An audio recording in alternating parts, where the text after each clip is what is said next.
মাটির বাড়ি মাটির ঘর, মাটির হবে বিছানা। এসেছো একা যাবে একা, সঙ্গে কেহ যাবে না। মাটির বাড়ি মাটির ঘর, মাটির হবে বিছানা। এসেছো একা যাবে একা, সঙ্গে কেহ যাবে না। এসেছো একা যাবে একা, সঙ্গে কেহ যাবে না। লক্ষ কোটি মধুরা বয়ে করছ বালা খানা, হীরামণি মুক্তা দিয়ে পালঙ্কের বিছানা। এমন ঘরে যাইতে হবে, এমন জায়গা যাইতে হবে, যে জায়গায় নাই সাথে। এমন ঘরে রইতে হবে, যে ঘরে নাই বাতি। এমন ঘরে রইতে হবে, যে ঘরে নাই বাতি। দাদা গেছেন বাবা গেছেন, কেউ তো ফিরে এলো না। এমনি ভাবে যেতে হবে, তোরা কেন বুঝিস না। এমনি ভাবে যেতে হবে, তোরা কেন বুঝিস না। সাধের ছেলে চলে যাবে, আর তো আব্বা ডাকবে না। পরনের বিবি চলিয়া যাবে, আর তো ঘরে আসবে না। সাধের ছেলে চলে যাবে, আর তো আব্বা ডাকবে না। পরনের বিবি চলে যাবে, আর তো ঘরে ফিরবে না। মাটির বাড়ি মাটির ঘর, মাটির হবে বিছানা। এসেছো একা যাবে একা, সঙ্গে কেহ যাবে না। নারে তাকবীর। জুলাইখা বিবি বাদশার স্ত্রী, আজিজে মিসরের স্ত্রীর নাম হলো বিবি জুলাইখা। ভালো করে শুনবেন ভাই আমার কথা বলা। আজিজে মিসরের স্ত্রীর নাম জুলাইখা। ইউসুফ নবীকে কিনা গোলাম মনে করে বাড়িতে নিয়ে চলে গেছেন। যে ছোট বাচ্চা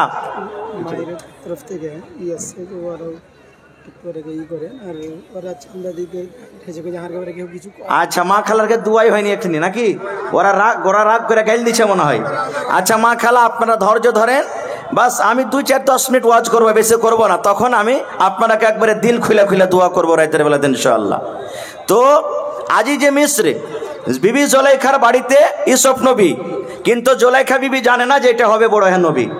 ও কি জানে? জুলাইখা খাতুন জানে যেটা নবী হবে? জানে না। গোলাম বেটা বাড়িয়ে রাখবো, গোলাম বাড়িতে রাখবো বলে কিনেলে চলে গেলেন। এবার যেমন যেমন যেমন যেমন ইউসুফ নবী বড় হয়েছেন, তেমন তেমন সৌন্দর্য হয়েছে, আরো দেখতে ভালো লাগছে। আস্তে আস্তে আস্তে জুলাইখার সামনে গোসল করে, জুলাইখার সামনে কাপড় পিনতে, জুলাইখার সামনে ইমনে হাঁটে, জুলাইখার সামনে ওমনে হাঁটে।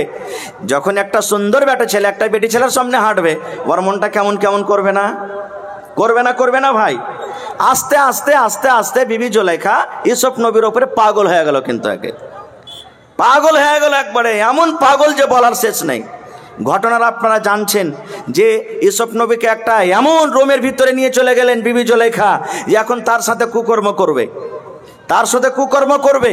কিন্তু আল্লাহ তাবারাক ওয়া তাআলা জিবরিল ফেরেশতাকে বললেন, এই জিবরিল, আমার নবী ইউসুফ বিপদে পড়ে গেছে, চারিদিক থেকে ঘর কেওয়ার সব বন্ধ আছে, যাও আল্লাহু আকবার বিসমিল্লাহ বলে দরজাতে যাবে, আর অটোমেটিক আপনি দরজা খুলবে, আমার ইউসুফ বাড়ি থেকে বের হয়ে যাবে।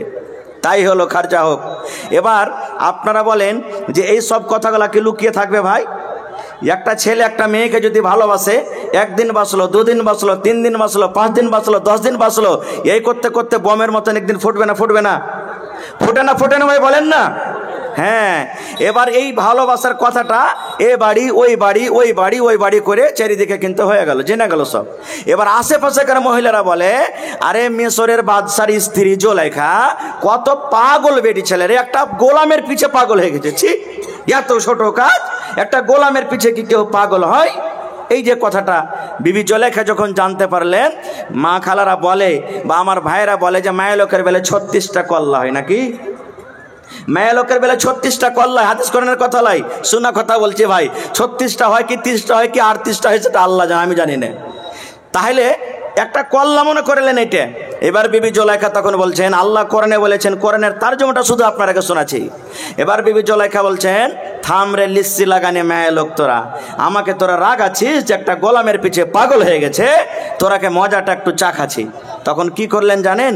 যত লোক ওকে রাগা ছিল সবটি মেয়ে লোককে দাওয়াত করে দিলে, একদিন জাফত দিয়ে দিলে যে তোরা যত মেয়ে লোক আছিস আমার বাড়িতে উমুক দিন তোরকে দাওয়াত। সব মেয়ে লোক চলে এসছে। ইউসুফ নবী তো খুবই সুন্দর, আর এত সেদিন নতুন নতুন জামা কাপড় পিন্ধালছে, সুবহানাল্লাহ, আরো মনে হয় সুন্দর হয়ে গেছে, আরো সুন্দর হয়ে গেছে। এবারে ইউসুফ নবীকে ঘরে বসিয়ে রেখেছেন।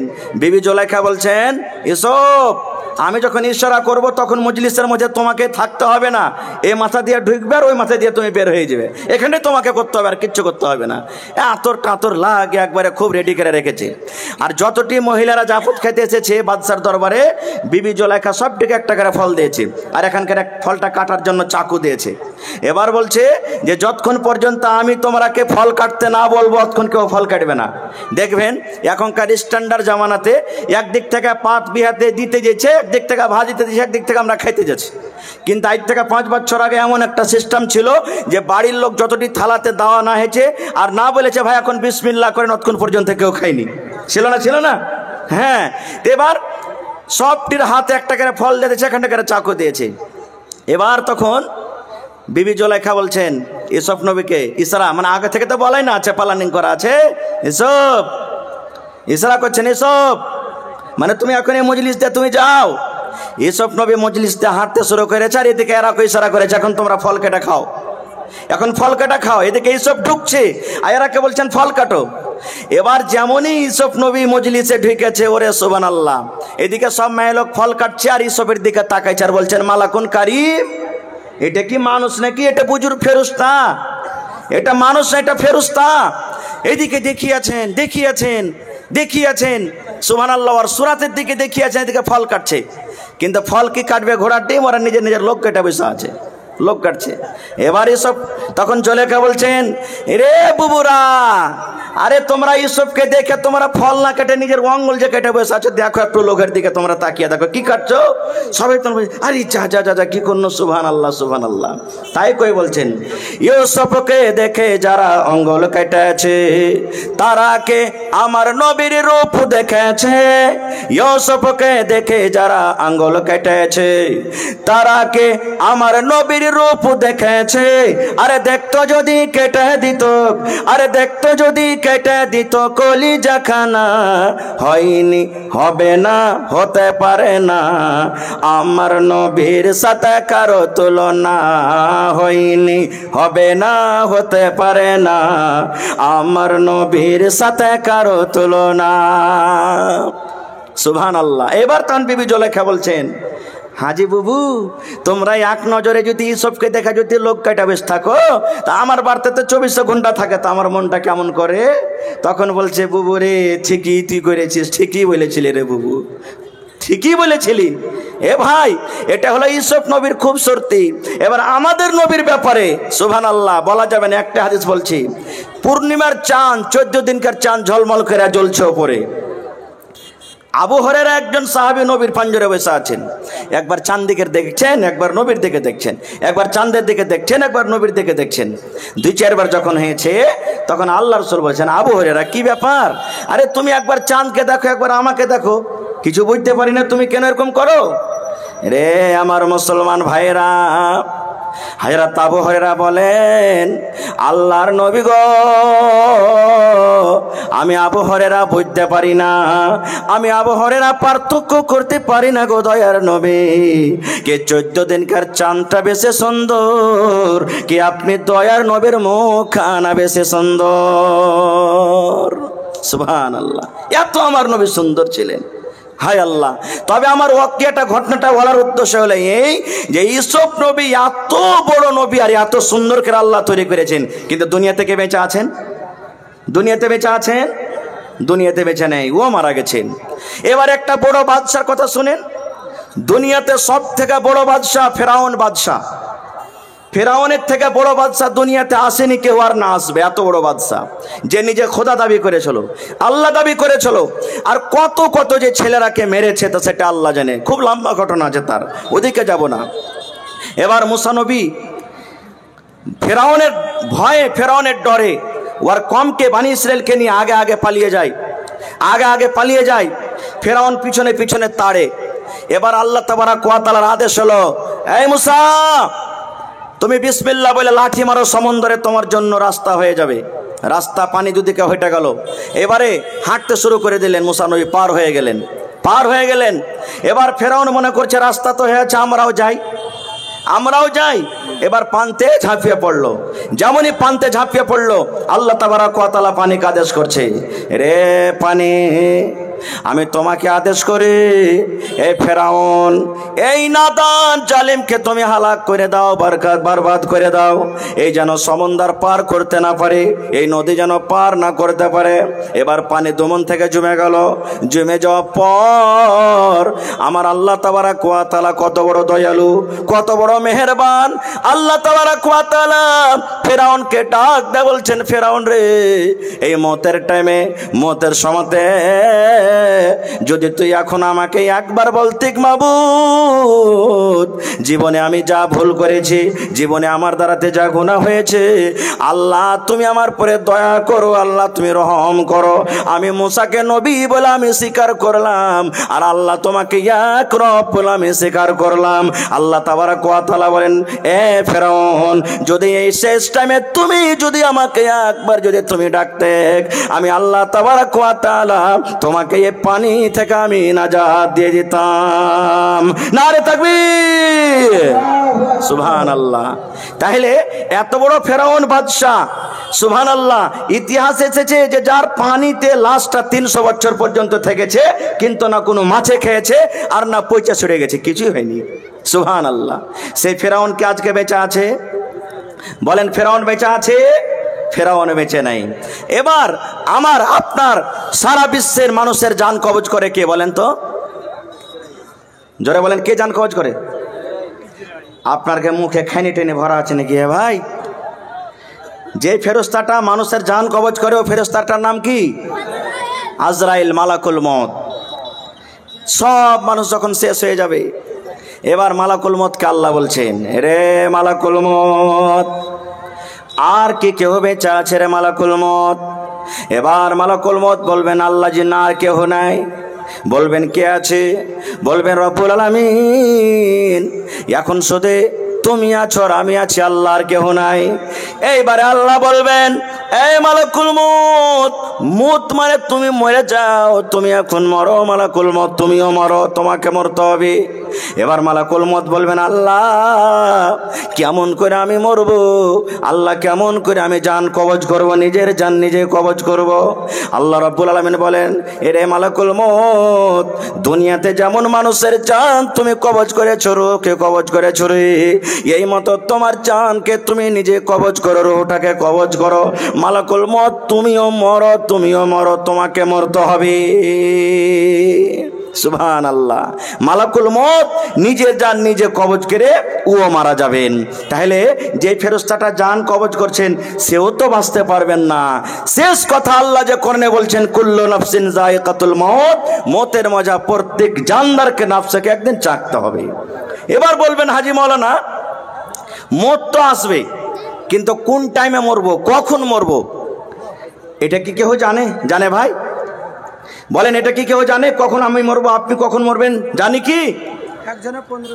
মাশাআল্লাহ, এক লেখা রাখেন মাওলানা, 2 মিনিট 4 মিনিট, বাস 1-2টা ঘটনা বলবো। আর বলছেন যে কখন মরবো, যদি মতের কথাটা আমি আপনি যদি জানতে পারতাম যে অমুক জায়গাতে যে অমুক টাইমে মরবো, তো সেই জায়গাটাতে আমরা যেতাম না নাকি? কিন্তু মতের খবর কারোর কাছে নেই। ইমাম মালিক রাহমাতুল্লাহ আলাইহি একদিন স্বপ্ন দেখছেন, খুব বড় ইমাম, 4টা ইমাম, তার মধ্যে হলেন একজন ইমাম মালিক রাহমাতুল্লাহ আলাইহি।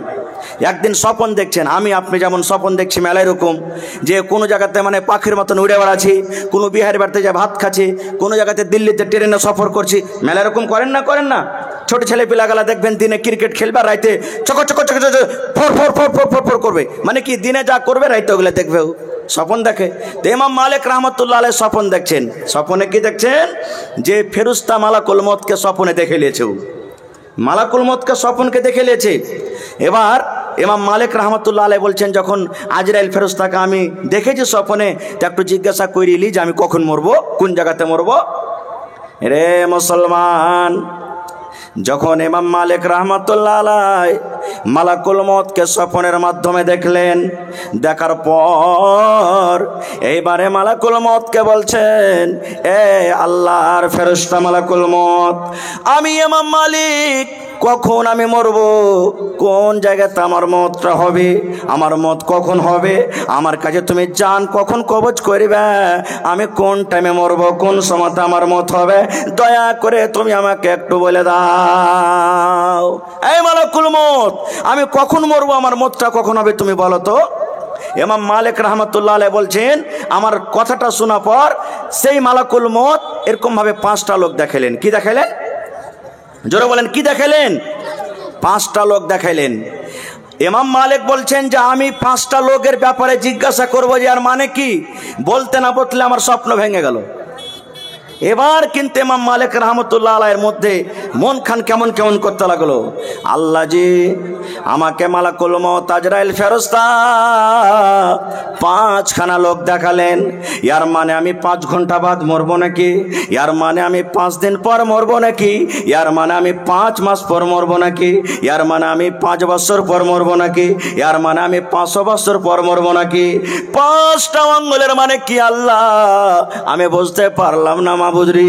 এই 5টা লোকের মানে কি? মালাকুল মউত আমাকে 5টা লোক দেখিয়ে দিলেন। আল্লাহ কি করবে এখন?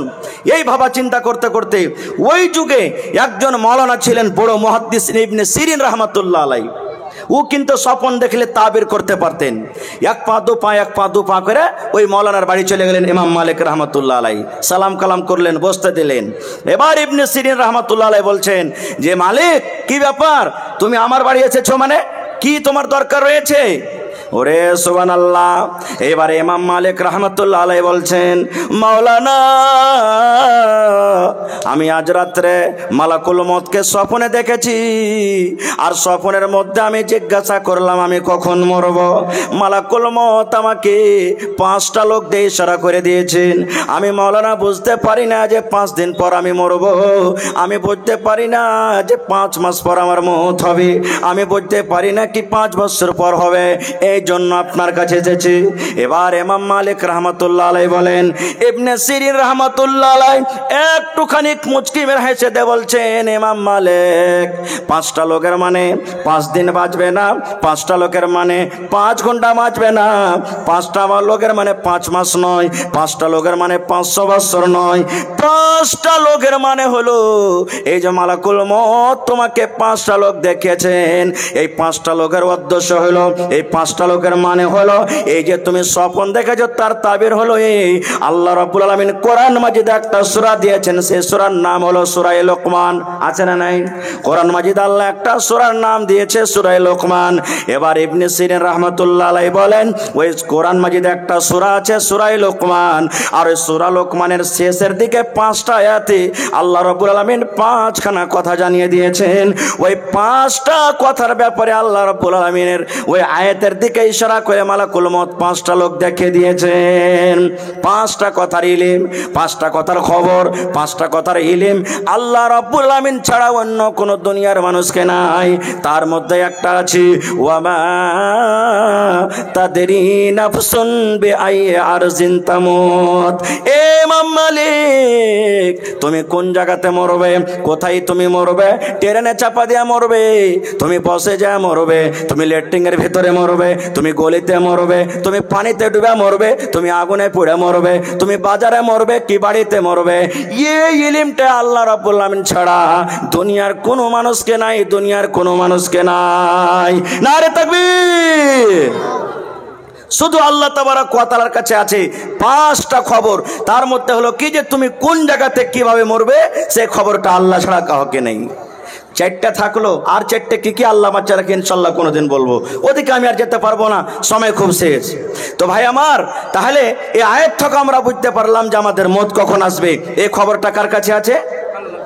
জোরে বলেন, এই খবরটা কার কাছে আছে? আরো জোরে বলেন, কার কাছে আছে? এবারে আর একটা খবর শুনিলেন আপনারা, বলবেন যে হাজি মৌলানা বুড়িয়া মরবো না জোয়ানি হালাতে মরবো না কখন মরবো? গল্পর মাধ্যমে জ্ঞান একটা বই, বাংলা কেতাব আছে, ওই কেতাবে একটা ঘটনা লিখেছেন। কি ঘটনা? একটা খুব আল্লাহওয়ালা ইমানদার ছিল, নেককার, পরেজগার, রাতে তাহাজ্জুদের নামাজ, দিনে আপনার রোজা, মানে সব সময়তে আল্লাহ বিল্লাহর ইবাদত করত। একদিন মালাকুল মউত তার কাছে মানুষের রূপে চলে এসেছেন। আসার পর তখন বলছেন যে আল্লাহওয়ালা, তুমি যখন মরবে, মতের কিছুদিন আগে তোমার কাছে একটা চিঠি আসবে, ওই চিঠিটা যখন তুমি পেয়ে যাবে তখন মনে করিও যে আর দুনিয়াতে বাঁচবো না, মরে যাব। যখন এই কথাটা বলা, তখন ওই আল্লাহওয়ালা আবেদ তখন বলছে যে মরার আগে চিঠি যখন আসবে, এত দুনিয়াতে নমাজ রোজা করে কষ্ট করে কি করব, দুনিয়ার মজাটা একটু নিয়ে এলি। মদ পান করতে লাগলো, জেনা ব্যভিচার করতে লাগলো, গান শুনতে লাগলো, ফিল্ম দেখতে লাগলো, আরো দুনিয়াতে যত রকম পাপ সব করতে লাগলো। এই করতে করতে করতে 90-80 বছর বয়স হয়ে গেল, চোখ ঝাপসা হয়ে গেল, চোখে সুজে না, আর মাঞ্জা কমর পড়ে গেল, চামড়া ঝড়ো হয়ে গেল, কিন্তু তার কাছে চিঠি আসে না। একদিন বাবা চিন্তা করছে বসে বসে, আল্লাহ আমার মরার আগে তোমার একজন বান্দা আল্লাহ বলে গেছেন আমি মরবো, তখন চিঠি আসবে। মাবুদ রে, আমার বয়স 80-90 বছর হয়ে গেল, এখন পর্যন্ত আমার কাছে কিন্তু চিঠি আসে না। আল্লাহ আমি কখন মরবো, আল্লাহ আমি কখন মরবো? এই করতে করতে করতে করতে হঠাৎ করে রে মালাকুল মউত একদিন তার কাছে হাজির হয়ে গেছে।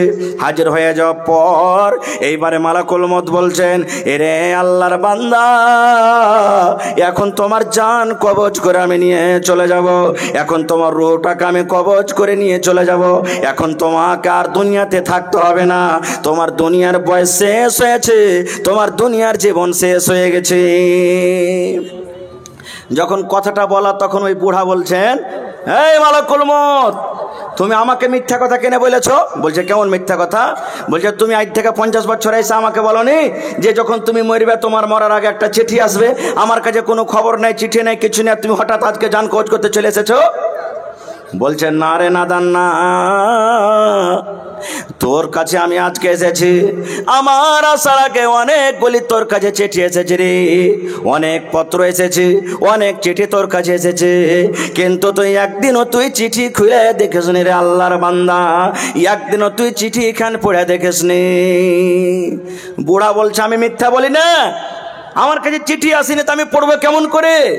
এবার মালাকুল মউত বলছেন, আরে আল্লাহর বান্দা, আমি যখন তোমার কাছে আসি তোমার বয়স ছিল সেই সময়তে 25 থেকে 30 বছর, এখন তোমার বয়স কাটতে কাটতে 80 বছরে তুমি পৌঁছে গেছো, এটা একটা আল্লাহর চিঠি।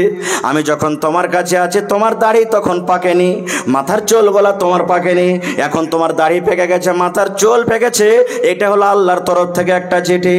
এ আল্লাহর বান্দা, আমি যখন তোমার কাছে আসি তুমি একটা হাঁট্টা খাট্টা জোয়ান ছিলে, এখন তুমি বাচ্চার মতো কমজোর হয়েছে, তুমি দৌড়াইতে পারো না, হাঁটতে পারো না, এটা হলো আল্লাহর পক্ষ থেকে একটা চিঠি। এ আল্লাহর বান্দা, আমি যখন 25-30 বছর বয়সে তোমার কাছে আসি তোমার দাঁত গলা কত মজবুত হয়েছিল, মনে হয় তুমি পাথর লোহাকে তুমি চাবিয়ে খাবে, কিন্তু আল্লাহর বান্দা রে, এখন তোমার বয়স 80 বছর হয়ে গেল রে বান্দা, দেখো তোমার মুখ মুখে একটা পর্যন্ত দাঁত নাই। ইয়ার মানে হলো এটাও আল্লাহর পক্ষ থেকে একটা চিঠি এসেছে। করতে করতে বলছে বান্দারে অনেক গলে তোমার কাছে চিঠি এসেছে, কিন্তু তুমি তো একদিনও চিঠির দিকে ধ্যান দাওনি। একদিনও আল্লাহ রাব্বুল আলামিন যে তোমার কাছে চিঠি পাঠালছে এই চিঠি তুমি খুলে দেখোনি, এই জন্য তোমার কিছুই শোনা হবে না, কিছুই শোনা হবে না। ওই বুড়াইয়ের অবস্থায় গুনাহ লিপ্ত থাকা লোকটাকে এবার গুনাহ অবস্থাতে তার জান কবজ করে নিয়ে চলে গেল। নারে তাকবীর। এই জন্য মত কখন হবে এই খবরটা কার কাছে আছে? এই জন্য তো আবু দারদা রাদিয়াল্লাহু তাআলা আনহু একজন সাহাবী যখন মরছেন, মরার টাইমে খুবই কাঁদছেন, এত কাঁদছেন চোখ দিয়ে ঝরঝর করে পানি ঝরে দাড়ি ভিজে গেছে। আশেপাশে একটা ওর বিবি বসে আছেন। এবার বসা পর আবু দারদা বলছেন, কে তোমরা আছো রে, কে তোমরা আছো রে? এই মৃত্যুর সময়টাকে স্মরণ করে আর নেক আমল করবে, আর তাইয়েরই করবে। এবার আবু দারদা বলছেন, আমার স্ত্রী আমাকে বলছেন, স্বামী গো, আপনি হলেন আল্লাহর একজন সাহাবী, নবী যেভাবে জীবন কাটতে বলেছেন সেইভাবে আপনি জীবন কেটেছেন। ও স্বামী জান, আল্লাহর নবীর সাহাবী হয়ে কেন আপনি এত কাঁদছেন? মতকে দেখে কেন ভয় করছেন? এইবারে বন্ধুরে আবু দারদা কি কথাটা বলছেন শুনেন। বলছেন, বিবি রে, আমি আবু দারদা, আমি আল্লাহর নবী যেভাবে জীবনটা কাটতে বলেছে সেইভাবে কেটেছি বিবিরে, কিন্তু আমি জানি না জীবনে কোন এমন একটা আমল করে রেখেছি যে আমলটা আল্লাহ তাবারক ওয়া তাআলার দরবারে হয়তো আমার কবুল হয়নি। বিবিরে, আমি নেকি মনে করে সে আমলটা করেছি রে বিবি, হয়তো আল্লাহ রাব্বুল আলামিন সে আমলটা করার কারণে নারাজ হয়ে মনে হয় আল্লাহ আমাকে জাহান্নামের ভিতরে দিয়ে দেবেন। এই জন্য কান্দে, বিবিরে আমি মরে যাব, আমার কাছে নেকি কম আছে বিবিরে, আমার কাছে অল্প নেকি আছে বিবিরে, আর আমার সফর যে মৃত্যুর পর শুরু হবে কিয়ামত পর্যন্ত লম্বা সফর, এত বড় লম্বা সফরে বিবিরে আমি অল্প নেকি নিয়ে কেমন করে আমি সফর করব? এই জন্য কান্দি বিবিরে, এই জন্য আমি কান্দি। সুবহানাল্লাহ। আবু দারদার একটা হাদিস শুনলেন, বুখারী শরীফের হাদিস। কতটুকু আমল করতেন যে আবু দারদা মতের সময় কাঁদছেন, ওই সাহাবীর একটা হাদিস শুনলেন। সালমান রাদিয়াল্লাহু তাআলা আনহু আর আবু দারদা দুজনকে ভাই করে দিয়েছেন আল্লাহ রাসূল, ভাই করে দিয়েছেন। সালমান রাদিয়াল্লাহু তাআলা আনহু একটা সাহাবী আর আবু দারদা একটা সাহাবী। মায়েরা, খালারা, ভাইরা শুনেন ভালো করে হাদিসটা, খুব সুন্দর মজার হাদিস। এবার ভাই করে দিয়েছেন। আজকে যেমন আমরা শ্বশুরের বাড়ি বেড়াতে যাই, ভাইয়ের বাড়ি বেড়াতে যাই, চাচার বাড়ি যাই, নানা নানির বাড়ি যাই, যাই কি যাই না? হানা বলেন, যাই কি যাই না? তো সালমান বলছেন যে আমি আমার ভাই আবু দারদার বাড়ি একবার বেড়াতে গেলাম। দুপুরের টাইম বেড়াতে যদি যাচ্ছি, দেখছি আমার ভাবি যা আছে আবু দারদার স্ত্রী একবারে কালো ঝালো হয়ে আছে, পাউডার লাগিয়ে নেয়, ঠোঁট পালিশ লাগিয়ে নেয়, সিধা করে নেয়, চুলগালা কেন আঁকড়া ঝাঁকড়া হয়ে আছে মরিচের গাছের মতন, কাপড় গালাও মনে হয় কালো ঝালো হয়ে আছে, সাফ সুতরা হয়ে নেয়। আমি তখন বাড়িতে ঢেকে আসসালামু আলাইকুম দিনু। ওয়ালাইকুম সালাম। বলছে, এসো ভাই সালমান, এসো এসো। আমার ভাবি আমাকে বাড়ির দিকে ডাকলেন, আমি বসলাম। বসার পর তখন আমি জিজ্ঞাসা করলাম, ভাবি আমার ভাই আবু দারদা বাড়িতে নাই, দেখতে পাই না, কোথায় গেছেন? তো ভাবি বলছেন যে সালমান, তোমার ভাই কামে কাজে চলে গেছেন, মাঠের দিকে গেছেন, বসো এক্ষুনি আসছে মনে হয়। এবার গল্প সল্প করতে করতে সালমান বলছেন যে ভাবি ব্যাপারটা কি বুঝতে পারি না কিছু। ওর ভাবি বলছেন, কি রে ভাই, কি তুমি বলছো যে বুঝতে পারি না কিছু? বলছে, হ্যাঁ গে ভাবি, ভাই বাড়িতে আছে আর তুই কালো ঝালো কাপড় পিন্ধা আছিস, খুব লিত্র রঙা কাপড় পিন্ধা নেস, মাথার চুলগালা মরিচের গাছের মতন হয়েছে, ঝেঁকড়া মেকড়া হয়ে সিথা টিতা করে নেস, মুখে পাউডার টাউডার লাগিয়ে নেস, খুব সুন্দর মেকআপ করে নেস, একবারে সাধারণ মানুষের ঠিক হয়ে আছিস মানে। রে মায়েরা, খালারা শুনে নেন। এইবারে আবু দারদার স্ত্রী বলছেন, ভাই হে, কাকে দেখে মেকআপ করবো রে ভাই? কে আমার দিকে দেখবে? কার জন্য আমি সাজন সাজবো? কার জন্য আমি সিথা করব? কার জন্য আমি সেন্ট লাগাবো? কার জন্য আমি পাউডার লাগাবো? কার জন্য নতুন কাপড় আমি পিনবো? কার জন্য আমি সিথা করবো রে ভাই? বলছেন, কেন কে ভাবি ভাইয়ের জন্য করবে? বলছে, ভাই রে বলিস না রে ভাই, বলিস না, বলিস না, তোর ভাই আবু দারদা আমি বিয়ে করে যখন বাড়িতে এসেছি, বাড়িতে আসার পর দেখছি ভাই রে, আমাকে দেখে কিংবা আমি যখন বাড়িতে থাকি আমি দেখি আমার স্বামী আবু দারদাকে আমার দিকে ভালো করে দেখে না রে ভাই, আমার দিকে দেখে না, দিনের বেলাতে আমার কাছে আসে না। 1 মাস আল্লাহ রোজা ফরজ করেছেন, রোজা রাখে রে ভাই। 1 মাসের পর আরো যে 11 মাস আছে, 11 মাসের মধ্যে একদিন নফল রোজা ছাড়ে না, রোজা চালিয়ে যায়, রোজা চালিয়ে যায়, রোজা চালিয়ে যায়। 11 মাস রোজা রাখে আর রমজান মাসের 1 মাস রোজা রাখে, মানে বছরের মধ্যে একদিন রোজা দেয় না, পাত দেয় না রে ভাই, রোজা চালিয়ে যায়, চালিয়ে যায়। এবার তুমি তো জানো ভাই রে, রোজার হালাতে আল্লাহ রাব্বুল আলামিন বিবির কাছে যেতে মানা করেছে, এই জন্য আমার স্বামী রোজার হালাতে আমার কাছে কেমন করে আসবে। এবার রাতের বেলাতে এশারের নামাজের পর আমি যখন বিছানার দিকে ঘুমিয়ে যাই, তখন আমি মনে হয় অপেক্ষা করি আজকে মনে হয় আমার স্বামী বিছানায় আসবে, আমার পাঞ্জরে ঘুমাবে, আমার সাথে টাইম কাটাবে, আমার সামনে থাকবে, আমার সামনে গল্প করবে, আমার সাথে রাতটা কাটাবে। কিন্তু ভাই রে, 1 দিন 2 দিন করতে করতে করতে করতে বছর কেটে যায়, আমার স্বামী সারা জীবন তাহাজ্জুদের নামাজ পড়ে পড়ে রাত কাটিয়ে দেয়, রাতের বেলাতে তাহাজ্জুদের নামাজে রাত শেষ হয়ে যায়, রাতের বেলাতে আমার বিছানায় আসে না, আর দিনের বেলাতে রোজা করে থাকে, রোজার হালাতে আসে না। তো ভাই বলো, আমার স্বামী যখন আমার কাছে না আসবে, আমার দেখে না দেখবে, তাহলে আমি কার জন্য সীতা করব, কার জন্য আমি সাজবো, কার জন্য আমি নতুন কাপড় কিনবো, কার জন্য আমি জামা কাপড় সুন্দর করে পরবো, কাকে আমি দেখাবো? কে আমার সীতা দেখবে, কে আমার নতুন কাপড় দেখবে, কে আমার মেকআপ করা দেখবে? এই জন্য ভাই আমি সাজন কোজন করে থাকি না। বলছে এইটা কথা, সালমান বলছেন এইটা কথা না? তো হ্যাঁ। বলছে ঠিক আছে। ঠিক একটুক্ষণ পর আবু দারদা বাড়িতে চলে এসছেন। আসসালামু আলাইকুম। ওয়ালাইকুম সালাম। ভাই ভাই দেখাশোনা হলো। এবার আবু দারদা স্ত্রীকে বলছেন, হাজি ভাই বাড়িতে এসেছে, সালমান ওকে খেতে টেতে দাওনি? আমাদের বাড়িতে কুটুম আসলে আমরা নাস্তা পানি দিকে দিনে। হানা বলেন দিকে দিনা ভাই। বলছে যে এই আবু দারদা, এ উম্মে দারদা, ওর স্ত্রীকে বলছেন উম্মে দারদা তুমি কি ভাইকে খেতে টেতে দাওনি? বলছেন না। বলছে খাইতে দাও তাড়াতাড়ি করে। এবার খানা হাজির করে দিয়েছে। এবার সালমান বলছেন, আবু দারদা ভাই আমি একাই খাবো না রে ভাই, একাই আমি খাবো না, আমি একাই খাবো না ভাই। এবার আবু দারদা বলছেন, ভাই সালমান তুমি খাও, আমি রোজা করে আছি ভাই, আমি রোজা করে আছি ভাই, তুমি খাও। এবার তখন সালমান বলছেন, কেমন রোজা করে আছো? বলছে নফল রোজা। এইবারে সালমান বলছেন, এ আবু দারদা ভাই রোজা ছেড়ে দাও, রোজা ছেড়ে দাও, তোমাকে রোজা করতে হবে না। ভাই রে, আমি তোমার ভাই, তোমার বাড়িতে দেখা করার জন্য এসেছি ভাই। আল্লাহর কসম করে বলি, যতক্ষণ পর্যন্ত তুমি আমার থালাতে বসে আমার সাথে না খাবে, আমি একটাও দানা পর্যন্ত তোমার বাড়ির মুখে দেব না, আমিও খাবো না। তুমি রোজা ভাঙবার আমার সাথে খাও। কি করবে বেচারি, মাজবুর হয়ে গেল, রোজা ভাঙিয়ে দিলে, রোজা ভাঙিয়ে দিলে। নফল রোজা, ফরজ নেই, নফল ভেঙে গেল রোজা। রাইতে বেকার লেগেছে, এসারে নমাজ টমাজ পড়ে খানা পিনা খায়, এবার বিছানা লাগিয়ে দিয়েছে। এবার আবু দারদা বলছেন, সালমান ভাই তুমি এই বিছানাখানে ভাই শুতে যাও, আর এখন আমি তাহাজ্জুদের নামাজ পড়তে যাব।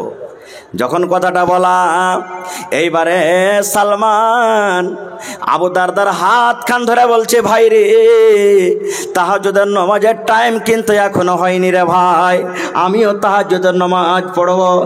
এই জন্য ভাই রে তোমাকে তাহাজ্জুদের নামাজ এখন পড়িতে হবে না। এই কথাটা বলতে বলতে আবু দারদা বলছেন, আমার ভাই সালমান আমার হাত খান ধরে আমাকে ধাক্কা দিয়ে আমার বিবির রুমে কিন্তু ঠেলে দিলেন। যেমন দেখবেন নতুন বিয়ে সাথে যখন কেউ করবে, ভাবি নানি দাদি ওই বেটি ছেলেটাকে ধরে বাহির থেকে রুম টুম লাগিয়ে দেখি দেয় না, এই মতো বলছেন যে আমার ভাই সালমান আমার হাত খানটাকে ধরে রুমে ঠেলে দিলেন, আর ভিতর থেকে কিল্লে লাগিয়ে দিলে বাহির থেকে। বলে থাকো তুমি, এখন তাহাজ্জুদের নামাজের টাইম হবে তখন আমি উঠিয়ে দেবো। থাকে থাকে থাকে। ঠিক 12-1টা যখন রাত হয়েছে, সালমান এবার ভাইকে বলছেন, ভাই আবু দারদা উঠো, এখন ভাই উঠো, নামাজের টাইম হয়ে গেছে। এবার আবু দারদা উঠে গোসল পানি কইরা এবার তাহাজ্জুদের নামাজ 2 বন্ধু পড়ে টড়ে, হ্যাঁ এবারে তখন ফজরের নামাজের টাইম হইতে গেছে। ওই টাইমে তখন আবু দারদাকে সালমান বলছেন, ভাই একটা কথা বলবো। বলছে কি? বলছে তুমি যে সারা জীবন তাহাজ্জুদ নামাজ পড়ছো রাইতে, আর তুমি দিনের বেলাতে রোজা করছো, তো তোমার স্ত্রীটা কি তোমার হক নাই তোমার পরে? তুমি সারা হক মেরে খেলে যদি তুমি আল্লাহ কি রাজি করো, এগুলা ইবাদত আল্লাহ রাজি হবে না। এই কথাটা শুনে টেনে আবু দরদা বলছেন, আমি দৌড়াইতে দৌড়াইতে আল্লাহ রসুলের কাছে চলে গেছি, যে যা যা আমার সাথে ঘটনা হয়েছে গোটা ঘটনাটা আমি বলে দিয়েছি। এবার তখন আল্লাহ রসুল কথাটা শোনা পর বলছেন, সাদাকা সালমান। আবু দারদা, সালমান তোমার ভাই ঠিকই বলেছে। কি রে আবু দারদা, তোমার স্ত্রী বাড়িতে আছে, তোমার বিবির সাথে তুমি কথা বলো না, তোমার বিবিকে তুমি মজাক করো না, তোমার বিবির সাথে কথা বলো না, তোমার বিবির তুমি হক আদায় করো না। তোমার বাড়িতে মেহমান এসেছে, কুটুম এসেছে, কুটুমের তুমি হক আদায় করো না, কুটুমের সামনে তুমি বসে খাও না, কুটুমের সামনে তুমি গল্প করো না। তোমার বাড়িতে তোমার বাচ্চা আছে, তোমার বাড়িতে তোমার বেটা বেটি আছে, তুমি কোলে নাও না, বাচ্চাগুলার সাথে তুমি মজাক করো না, বাচ্চাগুলাকে তুমি আদর দেও না, বাচ্চাগুলাকে তুমি কোলে পিঠে করো না। এই সমস্ত হককে তুমি মেরে দিয়েছো। এ আবু দারদা, আল্লাহ তোমাকে দুটা চোখ দিয়েছে রাতের বেলাতে আরাম করার জন্য, তুমি এই চোখ দুটাকে জাগিয়ে রেখেছো, তুমি একদিনও ঘুমাও না। এই চোখটা যদি আল্লাহর দরবারে কিয়ামতের দিন আল্লাহকে শিকায়ত করে দেয়, মাবুদ রে তোমার বান্দা আবু দারদা আমাকে একদিনও ঘুমাইতে দেয়নি, সারা জীবন নামাজে কাটালছে, আল্লাহ আমার যেটা হক আমার রয়েছে আমাকে আরাম করতে হবে, আমাকে আরাম করতে দেয়নি। আবু দারদা রে, তোমার বিবি যদি আল্লাহর দরবারে শিকায়ত করে দেয়, রব্বুল আলামিন আমার স্বামী আমাকে আদর করে না, আমার স্বামী আমার কাছে সময় দেয় না, আল্লাহ আমার হক মেরে আল্লাহ তোমাকে রাজি করার জন্য ইবাদত করে, আল্লাহ তুমি ফয়সালা করে দাও। এইবারে রাসূল বলছেন, আবু দারদা সমস্ত হককে মেরে, সমস্ত লোকের হকটাকে মেরে, চোখের হককে মেরে, বিবির হককে মেরে, মেহমানের হককে মেরে, বেটা বেটির হককে মেরে তুমি যদি একমাত্র আল্লাহর ইবাদতে দিনটা কাটাও, একমাত্র যদি আল্লাহর হক তুমি আদায় করো, এরকম ইবাদতে বান্দিগিতে আল্লাহ নারাজ হয়ে যাবে রে, এরকম ইবাদতে আল্লাহ তাবারাক ওয়া তাআলা খুশি হবেন না। নারে তাকবীর। কেন ঘটনাটা বলতাম জানেন? এই ঘটনাটা বলার উদ্দেশ্য এই যে আবু দারদা একজন এমনই সাহাবী যে দিনের বেলাতে নামাজ রোজা আর রাতের বেলাতে নামাজ। এরকম সাহাবী যখন মরছেন তখন বলছেন, কি বিবি রে, কে জানি জীবনে কোন এমন পাপ করেছি, আমল করেছি, যে আমলটা হয়তো আমি ছোট মনে করে করেছি, কিন্তু সেই পাপটা আল্লাহর কাছে এত বড়, পাপটা আল্লাহর কাছে এত বড়, পাপটা আল্লাহর কাছে এত বড়, যে পাপটা করার কারণে হয়তো আল্লাহ নারাজ আমাকে জাহান্নামের ভিতরে দিয়ে দিবে, এই জন্য বিবি রে আমি কাঁদছি। হায়রে হতভাগা মুসলমান, আজকে আমরা জীবনে রাত দিন পাপে ডুবে ডাকছি, একদিন কি মতকে বলে স্মরণ করেছি, একদিন কি মতকে বলে স্মরণ করছি? আরে মতকে বলে স্মরণ তো স্মরণ দূরের কথা, বাপ মরে গেছে, দাদা মরে গেছে, গ্রামের আত্মীয় স্বজন মরে গেছে, কবরে মাটি দিতে যাচ্ছি, তখনও তো কবরকে দেখে ভয় করে না। হযরত ওসমান গনি কবরকে দেখে এত কাঁদতেন, কবরকে দেখে এত কাঁদতেন, সুবহানাল্লাহ, যে চোখের পানিতে সমস্ত দাড়ি ভেজে যেত। ভাই আমার, তাহলে শেষ কথা, আল্লাহ বাচ্চা রাখে, ইনশাল্লাহ এই মত নিয়ে কোনোদিন আবার আলোচনা করব। তবে শেষ কথা ভাই,